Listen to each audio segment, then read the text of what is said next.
এর আগের ভিডিওতে কোষে দেখি 1.4 আমি তোমাদের অ্যাকচুয়াল বিশিষ্ট দ্বিঘাত সমীকরণ সমস্ত সমাধান করে দিয়েছি পার্ট 9-এ। এখন পার্ট 10-এ আমি কোষে দেখি 1.5 স্টার্ট করব, কিন্তু তার আগে একটা বেসিক পার্ট অবশ্যই জেনে নেওয়া দরকার। সেই কোষে দেখি 1.5 শুরু করার জন্য কোষে দেখি 1.5 শুরু করার জন্য আগে আমাদের জানতে হবে যে আমাদের অ্যাকচুয়াল বিশিষ্ট দ্বিঘাত সমীকরণটা ছিল ax² + bx + c = 0। এখানে আমরা প্রত্যেকটা পদকে মানে প্রত্যেকটা পার্টকে এ দ্বারা ভাগ করেছিলাম আগের ভিডিওতে। তার আগের ভিডিওতে আমি তোমাদের দেখিয়েছিলাম কোষে দেখি 1.4 বেসিক পার্ট অনুযায়ী। সেখানে আমি প্রত্যেক মানে উভয় পদকে এ দ্বারা ভাগ করে একটা b² - 4ac একটা নিরূপক এনেছিলাম বা ডিসক্রিমিনেন্ট এনেছিলাম, যেখানে এই b² - 4ac এমন একটা নিরূপণ করবে যে সমস্ত দ্বিঘাত সমীকরণের বীজের প্রকৃতি নিরূপণ করবে। সেই যে নিরূপণ কর্ণে বলা হচ্ছে ডিসক্রিমিনেন্ট বা নিরূপক। তাহলে এই কথাটা বুঝতে পারলাম যে b² - 4ac কে নিরূপক বলা হচ্ছে। তোমরা যারা যারা কোষে দেখি 1.4 বেসিক পার্টটা দেখোনি অবশ্যই বেসিক পার্টটা দেখে নিও, তারপর কিন্তু বুঝতে পারবে, নচেত কিন্তু তোমরা বুঝতে পারবে না। b² - 4ac এই মানটা মানে আমাদের যে শ্রীধর আচার্যের সূত্র ছিল x = -b ± √b² - 4ac/2a, এই যে x এর মানটা এখানে যে রুটের মধ্যে সংখ্যাটা আছে b² - 4ac, এই যে b² - 4ac এই সংখ্যাটা টোটাল এই সংখ্যাটাকে বলা হচ্ছে নিরূপক বা ডিসক্রিমিনেন্ট। ডিস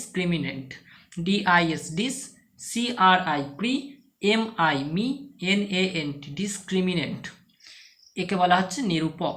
এই যে b² - 4ac বা নিরূপক বা ডিসক্রিমিনেন্টের মান হতে পারে সেটা 0 থেকে বড়, হতে পারে সেটা b² - 4ac এই নিরূপকের মান 0 থেকে কম, আবার হতে পারে b² - 4ac = 0।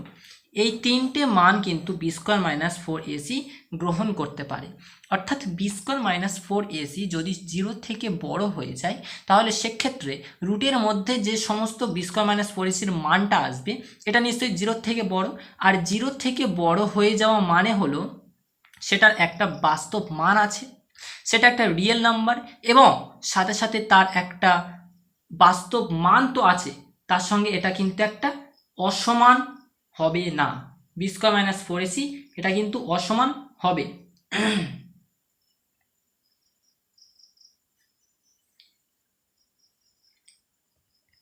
b² - 4ac 0 থেকে বড় হলে তার একটা বাস্তব মান আছে, আর বাস্তব মান থাকা মানেই যে সমান বা অসমান হবে সেটা কিন্তু নয়। b² - 4ac 0 থেকে বড় হয়ে গেলে তা নিশ্চয়ই বাস্তব হবে এবং সেটা অসমান হবে। অসমান মানে x এর যে দুটো মান হবে, একবার প্লাস দিয়ে মান হবে, একবার মাইনাস দিয়ে মান হবে, তো দু ক্ষেত্রেই মানে আলাদা আলাদা দুটি ক্ষেত্রেই কিন্তু b² - 4ac-র মানটা অসমান আসবে। মানে এই যে x এর দুটো বীজ কিন্তু অসমান আসবে। b² - 4ac মানটা যদি 0 থেকে বড় হয় তাহলে সেটা 0 থেকে বড় হলে কি দাঁড়াচ্ছে, বাস্তব হবে এবং অসমান হবে, বীজ দুটো অসমান হবে। যদি 0 থেকে ছোট হয়ে যায় তাহলে সেক্ষেত্রে কিন্তু এই যে রুটের ভিতরে যে সংখ্যাটা আছে এটা নিশ্চয়ই 0 থেকে ছোট হয়ে যাওয়া মানে রুটের মধ্যে নেগেটিভ চলে আসা, আর নেগেটিভ বা ঋণাত্মক আসা মানে এর অর্থ এটাই দাঁড়ায় যে রুটের মধ্যে নেগেটিভ চলে আসা মানে একটা জটিল সংখ্যায় পরিণত হচ্ছে বা কমপ্লেক্স নাম্বারে পরিণত হচ্ছে। সেটা তোমাদের ক্লাস 11-এ তোমরা যারা যারা সায়েন্স নেবে তোমরা নিশ্চয়ই বুঝতে পারবে ম্যাথামেটিক্সের ক্ষেত্রে কমপ্লেক্স নাম্বার কাকে বলে, সেটা রুটের মধ্যে কেন মাইনাস আসবে বা কেন প্লাস আসবে সেই সমস্ত ব্যাপার কিন্তু তোমরা ক্লাস 11-এ জানতে পারবে। এখানে তোমাদের ক্লাস 10-এ যে সমস্ত কথা বলা আছে সেগুলোই আমি বলবো, বেশি আলট্রা নলেজ আমি দিতে যাব না। b² - 4ac 0 থেকে বড় হলে বাস্তব এবং অসমান। b² - 4ac যদি 0 থেকে ছোট হয়ে যায় তাহলে এটা নেগেটিভ পয়েন্ট আসছে, আর নেগেটিভ মানে রুটের ভিতরে মাইনাস চলে আসা, সেটা কিন্তু একটা অবাস্তবে পরিণত হচ্ছে বা কোনো এর মান নির্ণয় করা যাবে না, অবাস্তব। আর যদি b² - 4ac 0 হয়ে যায়, b² - 4ac 0 হয়ে যায়, যদি 0 হয়ে যায় তাহলে রুটের ভিতরে 0 0 মানেই তো ওর মানটাই 0, তাহলে -b/2a আবার হতে পারে মাইনাস বি বাই টু এ, মানে মাইনাস বির সঙ্গে জিরো একবার প্লাস করবে, মাইনাস বির সঙ্গে জিরো একবার মাইনাস করবে, তো সেই একই মান তো থাকবে মাইনাস বি বাই টু এ। তার মানে এক্সের মানটা হবে বাস্তব এবং সমান, বাস্তব এবং সমান। এক্সের যে দুটো বীজ হবে সেটা বাস্তব হবে এবং সমান হবে। যদি জিরোর থেকে বড় হয়ে যায় সেটা অসমান এবং বাস্তব, আর B square minus four AC যদি জিরোর থেকে ছোট হয়ে যায় তাহলে সেটা অবাস্তবের দিকে যাবে, আর B square minus four AC যদি জিরো হয়ে যায় তাহলে সেটা বাস্তব এবং একটা সমান বীজ রাখবে। তাহলে আজকে এটুকু বুঝতে পারলাম। নাম্বার ওয়ান এটা বুঝতে পারলাম। নাম্বার দুই যেটা বুঝবো সেটা হলো এই যে দুটো বীজ, এক্সের যে দুটো বীজ, এখানে আমরা শ্রীধর আচার্যের ক্ষেত্রে সূত্রটা পেয়েছিলাম minus B plus root under B square minus four A C by two A, এটা একটা তো হবেই, সাথে সাথে এক্সের আরেকটা বীজ আছে সেটা হলো minus B minus root under B square minus four A C by two A, এটা একটা বীজ হতে পারে। তো এক্সের যে এই দুটো বীজ, এই দুটো বীজ কিন্তু সে গ্রহণ করতে পারে। এখন এই দুটো বীজের যোগফল কিভাবে নির্ণয় করব, গুণফল কিভাবে নির্ণয় করব, সে সমস্ত ডিটেলস কিন্তু এবার আমরা জানবো। চলো যাওয়া যাক। এক্স এর মান মানে দুটো বীজ থাকলে দুটো বীজের যোগফল কিভাবে নির্ণয় করব। তো লিখবে দুটি বীজের যোগফল, বীজগুলো লিখবে minus B plus root under B square minus four A C by two A, এটা একটা বীজ। আবার যোগফল নিশ্চয়ই তাহলে যোগ করব minus B minus root under B square minus four A C, অর্থাৎ যে দুটো বীজ ছিল, এই যে দুটো বীজ, এই দুটো বীজের যোগ করছি একবার, আর একবার গুণ করবো, সেটা পরে করব। তো এখানে লসাগু করলে নিচে টু এ আর উপরে থাকবে minus B plus root under B square minus four A C, আর প্লাস মাইনাসে মাইনাস হয়ে যাবে, এটা মাইনাস বি প্লাস মাইনাসে minus B square minus four AC root আন্ডারে। তো এই একটা root under plus B square minus four AC আর এটা minus B square minus four AC, এটা কেটে যাবে। মাইনাস বি আর মাইনাস বি যোগ করলে মাইনাস টু বি হয়ে যাবে, আর নিচে টু এ ছিল, উপরে দুই নিচে দুই কেটে যাওয়ার পরে মাইনাস বি বাই এ পড়ে থাকে। তো এটা হলো দুটি বীজের যোগফলের ক্ষেত্রে, দুটি বীজের যোগফলের ক্ষেত্রে দুটো বীজের যোগফল। এখন লিখবে দুইয়ের দাগের যে দুটো বীজের গুণফল minus B plus root under B square minus four AC by two A into minus B minus root under B square minus four AC by two A. এই যে দুটো বীজের যদি গুণ করি তাহলে সেক্ষেত্রে দেখো উপরে এই যে দুটো সংখ্যা, এই দুটো সংখ্যার মধ্যে দেখো মাইনাস বি মানে এরকম দাঁড়ায়, সেটা হলো এই যে আমরা সকলেই জানি যে A square minus B square একটা সূত্র আমরা জানি যে A square minus B square equal to A plus B into A minus B. তাহলে এখানে এই যে যদি আমি মনে মনে টোটাল মাইনাস বিকে এ ধরি এবং এই সংখ্যাটাকে বি ধরি, তাহলে এ plus B into A minus B, তার মানে এ স্কোয়ার মাইনাস বি স্কোয়ার, এটা টোটাল বি স্কোয়ার। এই সূত্র কিন্তু পড়ে গেল। আর নিচে দুইয়ে আর দুইয়ে গুণ করলে দুই দুইয়ে চার, আর এ গুণ করলে এ স্কোয়ার, মাইনাস বিকে স্কোয়ার করলে বি স্কোয়ার মাইনাস রুট আছে, রুটকে স্কোয়ার করলে সেই স্কোয়ারটা ক্যান্সেল হয়ে যায়, তার মানে বি স্কোয়ার, আর মাইনাস মাইনাসে প্লাস ফোর এসি পড়ে থাকবে, নিচে ফোর এ স্কোয়ার। তো একটা বি স্কোয়ার আর মাইনাস বি স্কোয়ার কেটে যাবে, উপরে থাকবে ফোর এসি, নিচে থাকবে ফোর এ স্কোয়ার। তার মানে উপরে একটা এ আর নিচে একটা এ কাটলে, উপরে চার নিচে চার কাটলে কেবলমাত্র সি বাই এ পড়ে থাকে, যেটা কিনা দুটি বীজের গুণফল। এবার আমরা এটা দুইয়ের দাগ জানলাম যে এক্স এর দুটো বীজ কিভাবে, সেই দুটো বীজকে যোগফল গুণফল কিভাবে নির্ণয় করতে হয় সেটা কিন্তু জানলাম।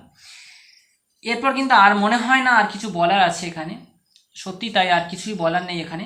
দুটো বীজ আমরা আলফা বিটা ধরে নেব, পরে আলফা বিটা ধরে আলফা প্লাস বিটা করব, আলফা ইন্টু বিটা করব, সেটা পরে আমরা প্রমাণ করে নেব।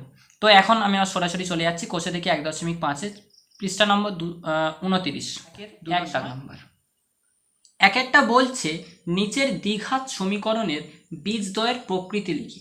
নিচের দ্বিঘাত সমীকরণের বীজদ্বয়ের প্রকৃতি লিখি মানে যে বীজ দুটো হবে ultimately B square minus four AC, এটা কি জিরোর থেকে বড় হয়ে যাচ্ছে, এটা কি জিরো হয়ে যাচ্ছে, না এটা কি জিরোর থেকে ছোট হয়ে যাচ্ছে, এমন কিন্তু আমরা নির্ণয় করবো এখানে। তো এখানে লিখবে যে B square minus four AC, এটার মান হবে যে বি মানে কত, এখানে লিখবে যে এ মানে হলো 2, বি মানে হলো 7 এবং সি মানে হলো 3, মানে এই যে এর মান 2, বির মান 7, সির মান 3, A X square plus B X plus C equal to 0, এইখান থেকে কিন্তু আমরা এটা বলতে পারি। তো বির মান হলো এখানে 7, তার মানে 7 স্কোয়ার মাইনাস 4 ইন্টু এ মানে কত 2 ইন্টু সি মানে কত 3। এবার 7 সাথে গুণ করলে 49 মাইনাস 4 2 8 3 24, 49 থেকে 24 বাদ দিলে 4 2 2 9 4 5 25 উত্তর হয়।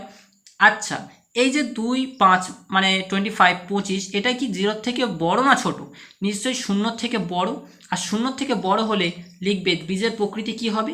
বীজদ্বয় বাস্তব এবং অসমান।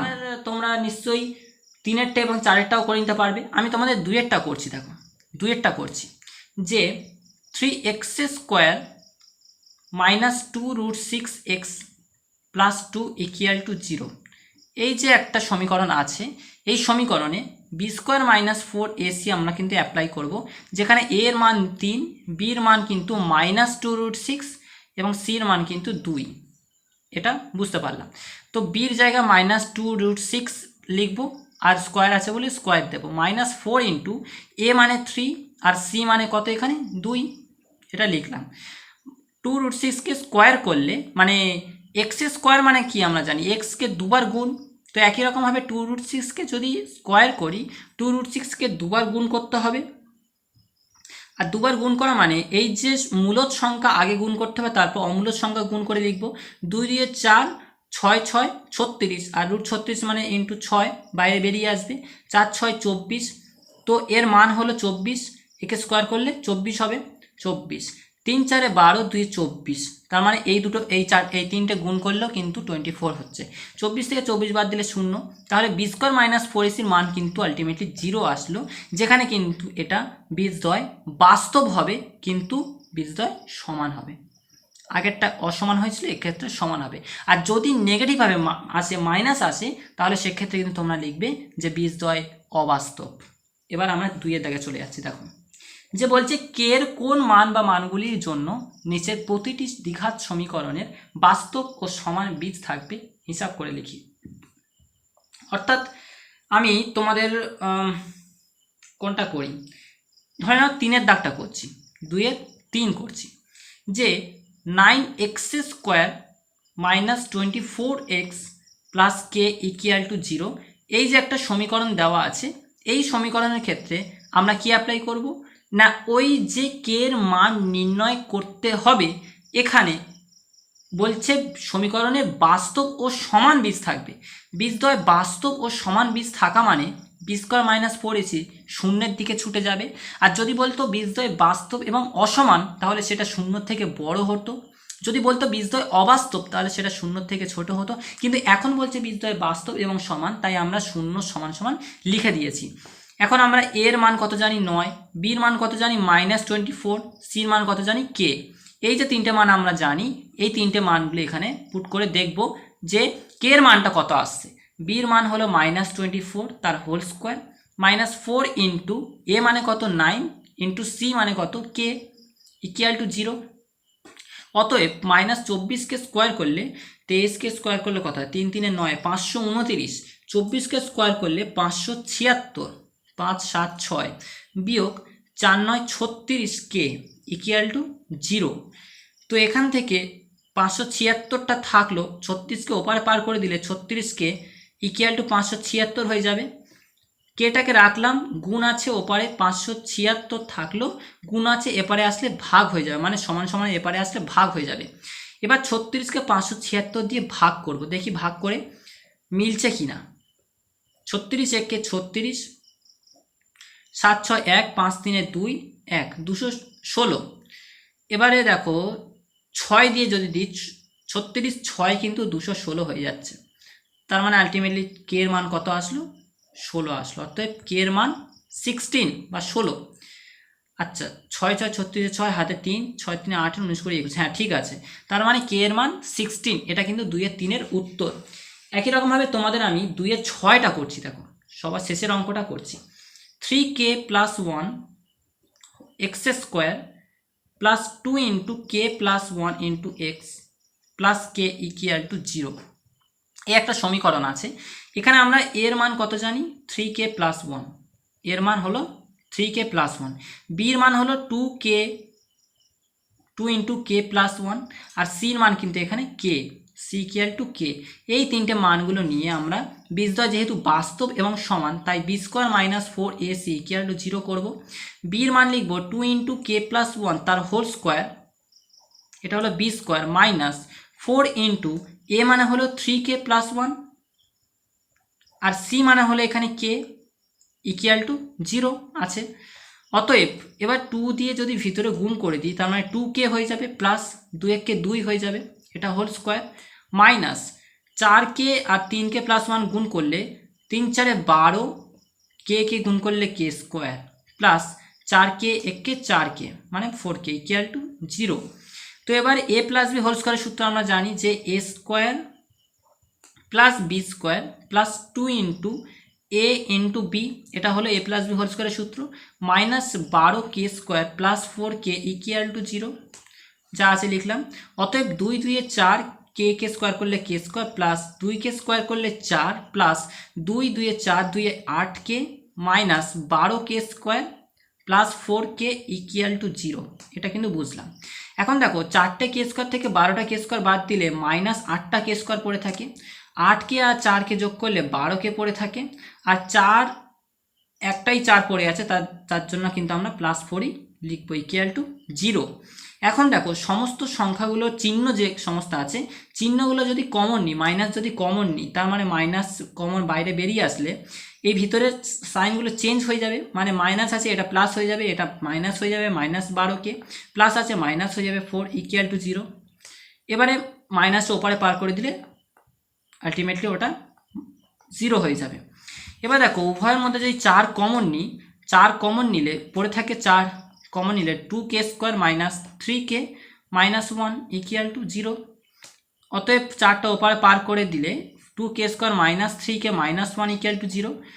এই যে মানটা এসছে এটা কিন্তু একটা মিডিল ফ্যাক্ট টার্মে চলে এসছে। এখন তো আমরা মিডিল ফ্যাক্ট করতে পারো অথবা কিন্তু শ্রীধর আচার্যের সূত্র প্রয়োগ করতে পারো। তো আমি এখানে মিডিল ফ্যাক্টটাই করে দেখাচ্ছি তোমাদের। দেখো 2k square minus 3k minus 1 equal to 0। এখানে আমি যদি মিডিল ফ্যাক্ট করি, তার মানে 2 1 2 আর 2 1 2 মানে 2 আর 1 2 1 2, 2 আর 1 যোগ করলে 3k হয়, তার মানে 2k square minus 2k minus 1 minus k minus 1 equal to 0। ওহো সরি, এখানে একটা তোমাদের ভুল হয়ে গেছে, একটা বড় ধরনের ভুল হয়ে গেছে এখানে। এই যে গোড়ায় গন্ডগোল হয়ে গেছে, মানে বি স্কোয়ার মাইনাস 4ac ছিল, এখানে মাইনাসটা ভিতরে ঢুকলে মাইনাস প্লাসে মাইনাস হয়ে যাবে, এটা সরি মাইনাস 4k মানে এখানেও মাইনাস হয়ে যাবে, এখানেও মাইনাস হয়ে যাবে। 8k থেকে 4k বাদ দিলে 4k পড়ে থাকবে, মানে এটা 4k হবে, সরি গো 4k, এটাও 4k, তার মানে 4 কমন নিলে এটা কেবলমাত্র কে পড়ে থাকবে, এটাও কে, তার মানে 2k থেকে একটা কে বাদ দিলে কে পড়ে থাকবে মাইনাস 1 ইকুয়াল টু 0। অতএব 2k কমন নিলে কে মাইনাস 1 পড়ে থাকে, প্লাস 1 কমন নিলে কে মাইনাস 1 পড়ে থাকে ইকুয়াল টু 0। অতএব কে মাইনাস 1 কমন নিলে ভিতরে 2k প্লাস 1 পড়ে থাকে ইকুয়াল টু 0। তার মানে কে এর মান হতে পারে মাইনাস 1টা ওপারে গেলে প্লাস 1 হতে পারে একবার, আবার কে এর মান হতে পারে প্লাস 1 আছে ওপারে গেলে মাইনাস 1 আর 2 গুণ আছে এপারে আসলে ভাগ হয়ে যাবে, তার মানে কে এর মান মাইনাস হাফ হতে পারে, আবার কে এর মান 1 হতে পারে। অনেক বড় একটা ভুল হয়ে গিয়েছে, সরি। এটা কিন্তু 2-এর 6-এর দাগেরটা আমরা উত্তর নির্ণয় করলাম। এবার 3-এর দাগটাও খুব সহজভাবে আমরা কিন্তু নির্ণয় করতে পারবো। বলছে নিচে প্রদত্ত বীজদ্বয় দ্বারা দ্বিঘাত সমীকরণ গঠন করি। তো দ্বিঘাত সমীকরণ গঠনের জন্য আমাদের প্রথমে জানতে হবে যে দুটো বীজ যেটা দেওয়া আছে এদের যোগফল কত এবং গুণফলটা কত। তো প্রথমে লিখবে দুটি বীজের যোগফল মাইনাস বি বাই এ, এটা সমান সমান হবে বীজের যোগফল মানে 4 আর 2 যোগ করলে 6 হয়, এটাই হলো। তার মানে মাইনাস বির মান হলো, মানে বির মান হলো -6, বির মান কত হলো -6 এবং এর মান কিন্তু হলো 1, কারণ নিচে 1 আছে, তাহলে বির মান হলো -6, এর মান হলো 1। অতএব এবার লিখবে দুটি বীজের গুণফল মানে 4 আর 2 গুণ করলে 4 2 8 হয়, 8 লিখলাম, বুঝতে পারলাম এইটুকু। এবার সির মান এখান থেকে কিন্তু 8 আর এর মান কত আসবে, নিচে 1 আছে 1, তাহলে এখান থেকে দেখলেই বুঝতে পারছি এর মান হচ্ছে 1, বির মান হচ্ছে -6 এবং সির মান কত হচ্ছে 8। তাহলে এবার আমরা যে মানে সমীকরণটা জানি ax² plus bx plus c equal to 0, এখান থেকে কিন্তু এর মান 1 বসালে 1 ইন্টু x² প্লাস বির মান -6 বসালে -6 ইন্টু x প্লাস সির মান 8 ইকুয়াল টু 0। অতএব 1 আর x² গুণ করলে x² প্লাস মাইনাসে -6x প্লাস 8 ইকুয়াল টু 0। এই যে একটা দ্বিঘাত সমীকরণ কিন্তু আমরা নির্ণয় করে নিলাম, এটাই হলো এর উত্তর। এবার তোমাদের আমি শেষেরটা করছি, দেখো চারেরটা কি বলছে যে 5, -3, এই যে দুটো বীজ আছে, এবার লিখবে দুটি বীজের যোগফল -b/a ইকুয়াল টু দুটো বীজের যোগফল মানে 5 আর 3 যোগ করলে 5 আর -3 যোগ করলে প্লাস মাইনাসে মাইনাস হয়ে যাবে 3, 5 থেকে 3 বাদ দিলে 2, তার মানে দুটো বীজের যোগফল 2। অতএব এখান থেকে কিন্তু বির মান হলো মানে বির মান হলো -2, এর মান হলো 1। এবার লিখবে দুটি বীজের গুণফল, দুটো বীজ ছিল 5 আর -3, 5 3 15 প্লাস মাইনাস মাইনাস, তার মানে -15। এখান থেকে সির মান হলো -15, এর মান হলো 1। এখন লিখবে যে সমীকরণটা জানি ax² plus bx plus c equal to 0, এখানে এর মান হচ্ছে কত 1 ইন্টু x² প্লাস বির মান হলো কত -2 ইন্টু x প্লাস সির মান কত হলো -15 ইকুয়াল টু 0। অর্থাৎ 1 আর x² গুণ করলে x² প্লাস মাইনাসে -2x প্লাস মাইনাসে -15 ইকুয়াল টু 0। এই যে সমীকরণটা নির্ণয় হলো, এটাই হচ্ছে 4 দাগের উত্তর। এবার আমরা 3 আর 4 উত্তর এবার আমরা 4 দাগে চলে যাচ্ছি যে m এর মান কত হলে 4x² plus 4 into 3m minus 1 into x plus m plus 7 equal to 0 দ্বিঘাত সমীকরণের বীজ দুটি পরস্পর অনন্য হবে।